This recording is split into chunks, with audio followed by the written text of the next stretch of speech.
Here's a segment from a recent Gun Talk Radio episode. You can listen to all the Gun Talk Radio podcasts however you tune in, or check out guntalk.com for more. So we're sitting here, well, actually, it's really hard to describe the studio as kind of a 360-degree TV studio where they just finished shooting the first season of Build Box, a TV show that's going to be airing on Outdoor Channel. Joining me right now is the host of that show, as well as the grand poobah of Gun Talk Media, and the guy who had the crazy idea that he could build a shooting range and headquarters and everything else right here, Ryan Gresham. How you doing, partner? I'm doing good. I like grand poobah. I'm going to put that on my business card. I think you should. So were you guys shooting outside right now? No, we were just kind of checking out the progress. We keep every day is a little bit more progress. You think about 10 acres and 17,000 square feet, and we did a lot of work. Yeah. But then there's you walk around, and you're like, oh, we probably should paint that. Oh, we should probably cut that down, clean that up, or whatever. Yeah, that's right. Can you chop down that pole over there? Can you clean that thing? You got a couple of ponds on here. Yeah, it wasn't exactly a clean slate. It was. Well, it'd been a slaughterhouse for 40 years. I was just going to say, you actually said it might actually have been easier if you just started with dirt. Hindsight is always 20/20. Yeah, and yes. the demo part of it is actually just a whole bunch of extra work before you can build it again. Yeah, but it's neat, and we're in the studio, and we probably have 5 or 6 different sets within the studio, so we can do a bunch of different things. But yeah, Build Box is the new show. It'll be on Outdoor Channel here coming up in just a few weeks. About 2 weeks, 2-3 weeks. Yeah, I believe it's going to the primetime anchor slot airing is going to be Wednesday nights. Okay. So Wednesday nights at 7:30 Eastern. Primetime Wednesday nights on the Outdoor Channel. September 28th, if that's a Wednesday. Okay, that sounds right. So how do you describe the show when people say, what is it? The really short version is it's a gun build competition show. So the longer explanation is... Yes, the 28th, September 28th. Yes. Okay, September 28th will be the primetime premiere of Build Box on Outdoor Channel. But you have 3 builders building guns, and we give them a mission and a goal and a variety of ingredients and parts. They don't know what it's going to be until they open the box. Exactly. It's a surprise to them, and we may give them a set of parameters that this gun needs to be able to do these things, or it's built for this purpose. Yeah. And then we have 3 judges. This is going to be a suppressed 300 blackout. Right. Or it's going to be a pistol. Or it's going to be a pistol. Or it's going to be whatever. Or it's going to be a hunting rifle. Right. So, yeah, I mean, the gun builds are very popular these days, and they're not difficult until you have the cameras on you and a big clock on the wall counting down. Exactly. We had some really skilled people, some people who do it for a living. Really, right. I mean, they're probably ringers, but then all of a sudden you put a clock ticking and you have 5, 6, 7 cameras pointed at you, and all of a sudden things go berserk. And surprise little challenges that interrupt your work in the middle of all. I don't want to give away anything, but stuff happens in the middle of it. You're going, we created some fun challenges, surprises in the middle. All right, let me do this. I got a call came in. Actually, he was talking about something that KJ was talking about. Bud is in Dallas, Texas. Hey, Bud, you're on Gun Talk. You got to, because KJ was looking for a way to carry his pistol when he's in bear country, but he's got his bino harness on and he's got his backpack on. So where do you suggest he carries that pistol? Well, Tom, good afternoon for taking my call. As he said he was going to take his 10 millimeter, or right. Was Springfield. On that? Yes, he said on the Springfield. If he's already got an existing holster, I went to the shoe shop and on my 44 Magnum. I got 8 3/4 inch with a fixed Leupold extended eye relief on it, and I had them customize my holster. So if he wants to carry it in front like binoculars, just tell him to go to the shoe shop, take that holster up there, and the person who works on shoes can customize and make him a pad for that and put grommets in it and use zip ties. I know that sounds a little backwards, but you can use zip ties for that quick trip, and when you get back home from your hunting trip, you cut them all off and you holster back. But that's a good way, easy way, because he can put leather straps on there. Anything you want to do, he can make for you. Right. And, of course, now I don't know if he's going to use a leather holster or a Kydex holster. I'm not sure which way he's going to go with I believe he's using a Safariland holster. Oh, that's right. But I don't know which holster it is from Safariland. But I know they do a bit of everything. That's an interesting suggestion because you're right. A shoemaker can work in leather and they can do stitching and they can customize something. That makes a lot of sense. Another idea that comes to mind, I don't know if you guys talked about it, would be a thigh rig. Yeah, he talked about doing a drop holster thigh rig, right. Which is certainly a possibility because the problem is he's kind of taken up all the real estate at this point. Yeah, you can't, and I've been there, and when you're carrying a pistol with a backpack, with like a hunting backpack. Right, we got a waistband. You have a waistband on. You can't really carry it on your waist. It just doesn't work. You could also, the way I did it, and it may not work for his gun, depending on the size, but Galco makes a fanny pack that is a gun holster fanny pack, and it's a quick deploy type of situation. And I kind of did that on top of the waistband. The waistband, and it worked pretty well for me. Interesting.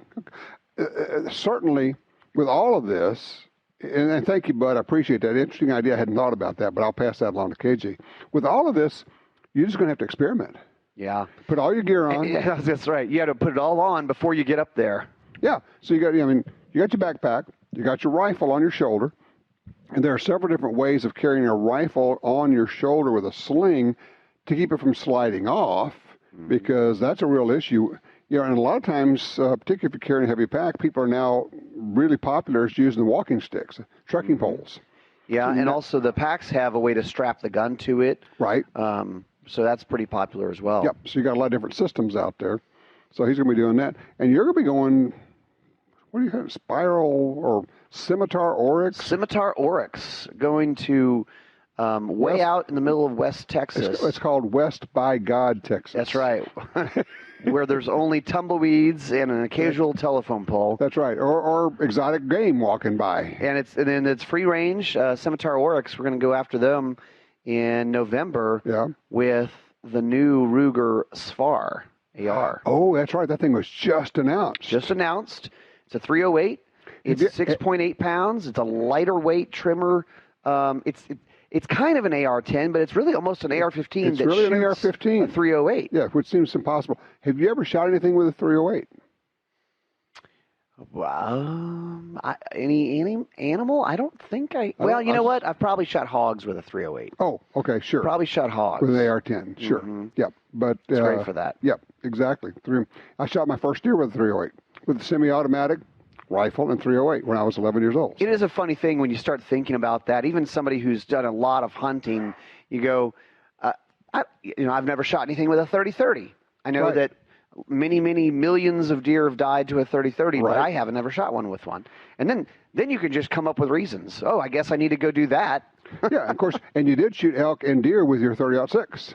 Yes. Started off with that. Started off with a 30-06, and I mean, what's the matter? It does the job. Just works. You put it on him, it does. Exactly right.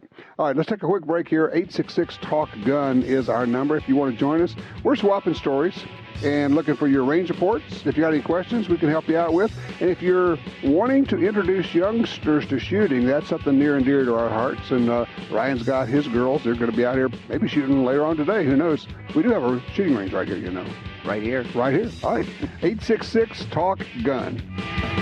All right, we're sitting in the world headquarters now of Gun Talk, Universal Media, ABC, MSNBC. You're going to buy everybody, aren't you? That's the plan. Yeah. Or they can buy us. Oh, there you go. I don't care either way. Well, they say everything's for sale, right? That's right. Right. Talk with Ryan Gresham from Gun Talk. You see him on all the TV shows, videos. How many different podcast videos, things are you guys doing now? Could you kind of run through them? Oh, wow. Okay, so, obviously we help with producing Gun Talk Radio and the logistics with some of that, but we also have Gun Talk Hunt, which is a podcast on our. If you go look up Gun Talk, you'll find all our different shows. And all your there. podcasts are also videos. That's true. Yes, we go ahead and video them and post them onto the Gun Talk YouTube page, the Gun Talk Facebook page. We also have Gun Talk Nation, which is I host that one, and these are about 30 minutes in length. we realize that we are not Joe Rogan, and we're not going to try to be. That guy's good at what he does. Yeah. But we have those, and then we have other shows. We do Gun Talk Live, which is a weekly live show across our YouTube and Facebook. And that does stream live, and people can actually make comments, and you can answer their questions while the show's going on. The audience is part of the show. Okay. And so that's really the point of it, is they can tune in and start watching and comment, and we're like, what do you guys think? And then we're like, Paul, hey, from Illinois, and yeah. And it's actually a lot like this show. It's kind of like radio, right? Yeah. How about that? Crazy. So we're doing that. We're doing Guns and Gear. We're doing First-Person Defender. We talked about Build Box. First-Person Defender is still probably the most popular thing that we do. How many years online. now for that? I believe we're going into season 10 or 11. Got to be 11. And so if you haven't seen it, the concept of the show is great. And people really enjoy watching what's going to happen. It is a self-defense makeover show, would be a short description. I like that description, yeah. And we put people of various backgrounds, various experience levels when it comes to concealed carry and personal defense. We put these people into self-defense scenarios. They don't know what's going to happen, and then we run the scenarios. Could be an ATM robbery, could be a carjacking, could be exactly. whatever. And we set it up. We'll do it try to put them into that scenario where it really feels real. You're at a park. You're really at a park, right? Or you're sleeping in your bed and you hear a bump in the night. What's going on? And so they have to deal with the problem we present, and we have fun creating these scenarios because it's a little bit like being a puppet master. You're going, I think he'll probably do this. Well, and you can set it up so he can probably do that. Yeah. Yes. We don't know what they're going to do. It's not scripted. We have been surprised. We have been surprised many times. And so that show, we put it across all our digital channels for Gun Talk, YouTube, Facebook, Gun Talk TV. But so we run the scenario, and we're using basically paintball guns and pistols, paintball pistols typically. Right. And we'll see what happens. Sometimes they get shot. Sometimes they stop the bad guy. Sometimes it is a scenario where you should not shoot anyone. Yeah, where the only way to win is to not play. That's right. Yeah, exactly. And they're always tempted. Here's your pro tip. If you ever get on First-Person Defender, everyone wants to get in a gunfight on First-Person Defender. And that may not be the answer. We may bait you into that and then go, why did you just shoot this guy who was coming to help you change a tire? Or why did you not turn around and just go out the door? Why didn't you just leave? Why didn't you just leave? Why are you protesting about some nonsense? Or why are you getting involved in an argument between two people you don't know? Yeah, the one in the mechanic shop that we did. Yeah. It's like these people are really going at it, and you go, well, you're not involved in this. Yeah. Just keep walking. Yeah. Just move along. Yeah, that one was great.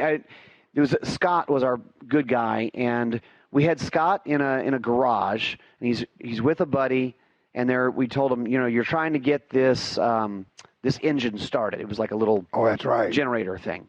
And then big garage doors open, and then all of a sudden here come two people that kind of they're fighting. And they're fighting and scuffling and all this stuff. And they're not involved with the people in the garage at all. No, they're outside of the garage door. Yeah. And they come and they're fighting and they're scuffling and they're tussling. And then all of a sudden, they're yelling at each other. And then one guy pulls a gun and shoots the other guy. Bam, bam. And then Scott, who's a trained up civilian. He has a gun, so that so he draws his gun and shoots the guy who just shot the other guy. Right. And then we call end exercise. And we go, Scott, how'd that go? Well, I think it went pretty well. I drew my gun. I got the sights on him, and I pulled the trigger and put him down. Okay.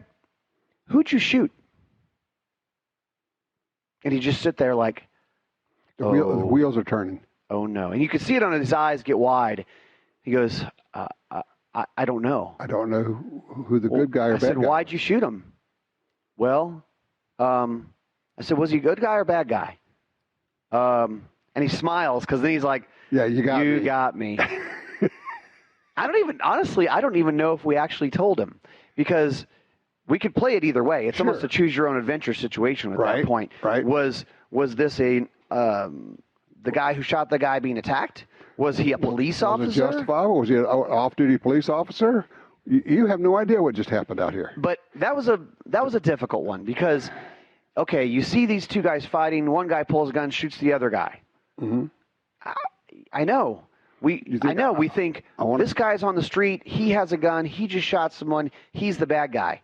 Maybe. Except that what if it were you out there and this guy had just tried to kill you and you were the guy who pulled the gun out and shot this guy? You're the good guy, but you may be viewed as a bad guy. There's all kind of lessons that come out of this. So many lessons. Oh, my gosh. I mean, people start, and the thing is about first-person offenders, once you start watching them, you want to watch all of them because you're thinking, I want to see more scenarios. I want to put that information into my head. And it is, we kind of will tell people, well, it's not really training.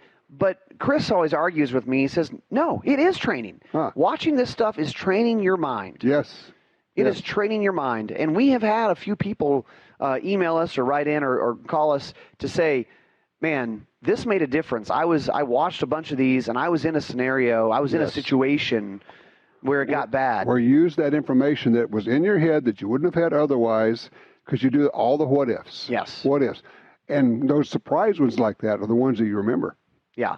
Yeah. In fact, so one of the things we hear all the time on this show, because it is online and people can comment on the episodes, is, man, I'd love to do something like this. And so we do tell those folks, hey, reach out to us. We're always casting for having people on the show. And if you're interested in participating, info@guntalk.com. Send us an email. Say, hey, this sounds cool. I've seen First Person Defender. I'd love to be on the show. And also, I was just going to say, are you going to go there? You going to give it away? So, all right, give it away.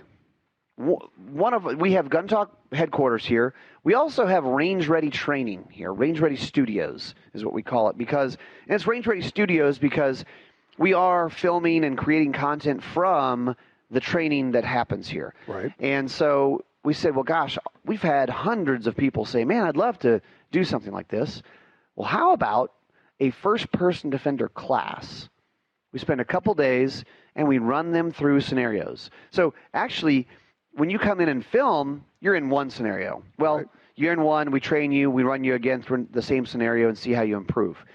This one, we get to do it for a couple days and run through a bunch of different scenarios. And you can be other role players as well as being the good guy. Absolutely. And you learn as much as a role player watching how this all transpires. Absolutely. Well, everybody knows when you're in the middle of something, it's like watching football. You go, why didn't he throw it to that guy? Well, he was in the middle of being chased by a 300-pound person. He never saw him over there. He didn't see him. And so you get to be a role player. You may get to be a bad guy. Yeah. You will get to be a good guy in this scenario. And we have a 4,000 square foot shoot house at Range Ready Studios. Right. So we can put you through all kinds of scenarios. So if you're interested, you got to go over to rangereadystudios.com, sign up for the email list, and then we are going to be putting these on the calendar, and you can find out about when that's happening and sign up for a class. rangereadystudios.com. Yes. Okay. Sounds like, I know it's a fun time because everybody who does it comes away, I had a great time, and then you get I never thought of that. It happened so fast. Oh my God, I got to do it again. And you could bring your family to this, bring your wife, your husband, your kids. I mean, now we're really talking about everybody's getting trained up. That's real world training there. Yes. Yeah, absolutely. Exactly. Very cool. And you got it all set up right here. And we're about halfway between Baton Rouge and New Orleans in that area. If you're South Louisiana. South Louisiana. Easy there you to go. get to. Range Ready Studios. All right, I'm going to let you get out there and go do a little shooting or something, whatever you're going to do. Sounds good. Thanks for being here. Yeah, thanks for having me. Great job here, man. It's really terrific. All right, 866-TALK-GUN. I'm Tom Gresham, and it is Open Lines.